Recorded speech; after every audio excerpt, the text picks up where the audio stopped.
Hey everybody, Mr. G here. Let's talk about how to use GitHub Desktop. So GitHub Desktop is a really cool application that helps us to merge Git and GitHub, right? How do we get the information from Git, or how do we even tell Git to do things, and then get that information to GitHub? So let's look through kind of an example that I provide here of when I was working on building this repository. So it's a little meta. We're looking into when I was making this. So first we need a repository to work with.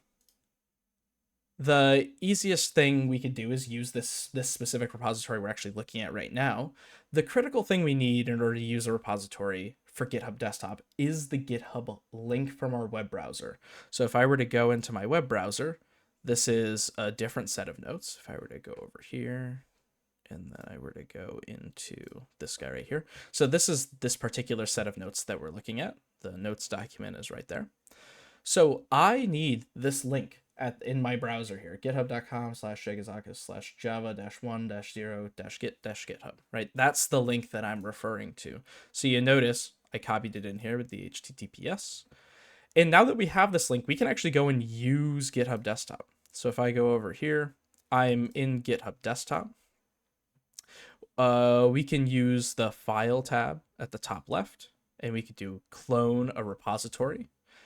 We use the word cloning as kind of a way to say copying, because we're not actually going to take the data away from GitHub when we do this. We're going to make a copy of it to use. And the easiest thing to do is going to be for us to go over to URL, and you're going to paste in that URL that we just copied. And once you're done, you're going to hit clone. Once you've hit clone, you're going to be able to see a screen like this where it says current repository is exactly the one that we think we're going to want to use. And it's going to say no local changes. So it's saying everything's up to snuff. Nothing looks odd. As we work, though, things will change in those files. And GitHub Desktop's actually going to keep track of that. So as soon as a file is changed and you use the save button, right, file save or Control S, it's going to highlight that. So if I were to open up GitHub Desktop once I've made changes, like I did here, it's going to show on the left-hand side here what files have changed.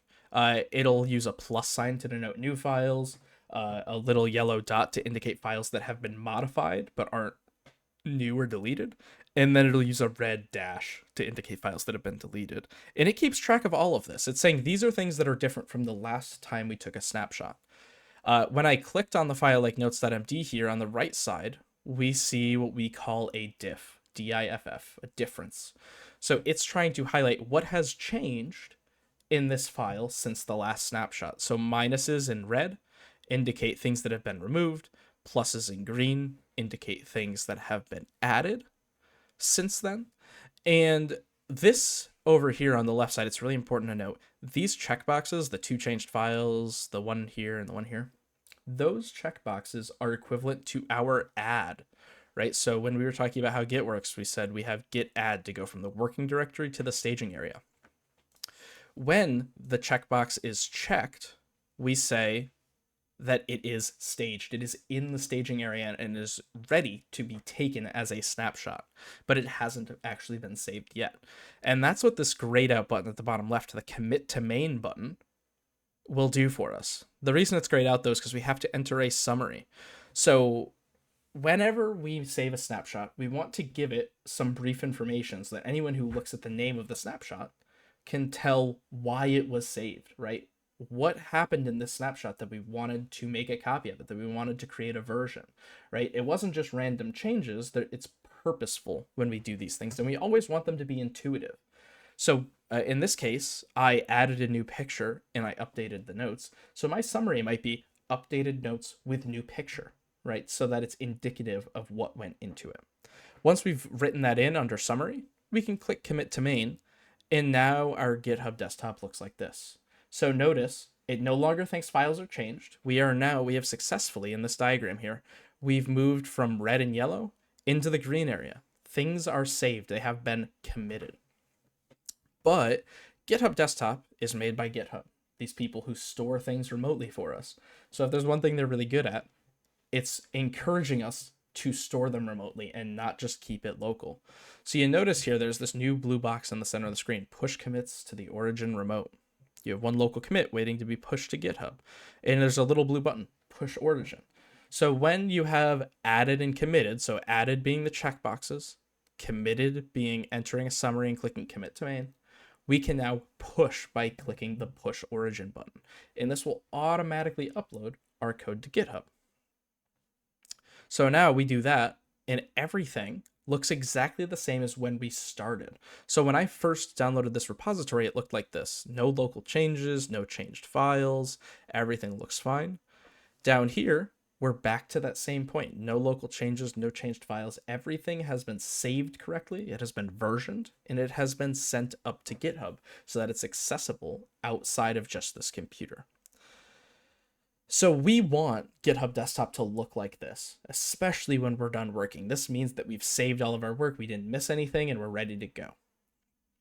Sometimes you will do work on one computer and you will need to go update and finish it on another. And so if you worked on one assignment at home and you pushed, you add, committed, and pushed your work, you might come to school, and now when you go to work on that repository, it's going to be out of date. And the unfortunate thing is that GitHub Desktop won't realize that it's out of date unless you ask it to check. So this button at the top, the Fetch Origin button, is what encourages it to check GitHub and see if there's been any updates, any versions saved since the last time GitHub Desktop checked. And wouldn't you know, if you had made changes when you do that, we now have this blue box that says pull a commit from the origin remote. So going back up to this diagram again, we're in the blue, all of our information's up here, and our new local computer is missing some of that. So we have to use the git pull to go from blue into the green here, and then from there pull it into the working directory to work with. So you always, if it is a project you've been working on, you want to fetch that fetch button up at the top, fetch origin, and then click the pull origin button if anything comes up to make sure that you are starting your work with the most up-to-date version of things. And I cannot stress this enough how critical that is to do. You always fetch and pull before you start working. If you forget to do that, you end up with mismatches between what you have and what GitHub has, and that makes everything more complicated in such a way that even I often don't want to deal with it. So really, really strongly encourage always fetch and then pull with this button up here to make sure that you don't miss anything. And in general, following this set of steps with any repository will make sure that you always get your work done, you have it saved where it's supposed to, and nothing's going to happen to any of it should anything happen to the device you did the work on. But these are the basics of Git and GitHub and how specifically we can use GitHub Desktop to do all of our Git work for us.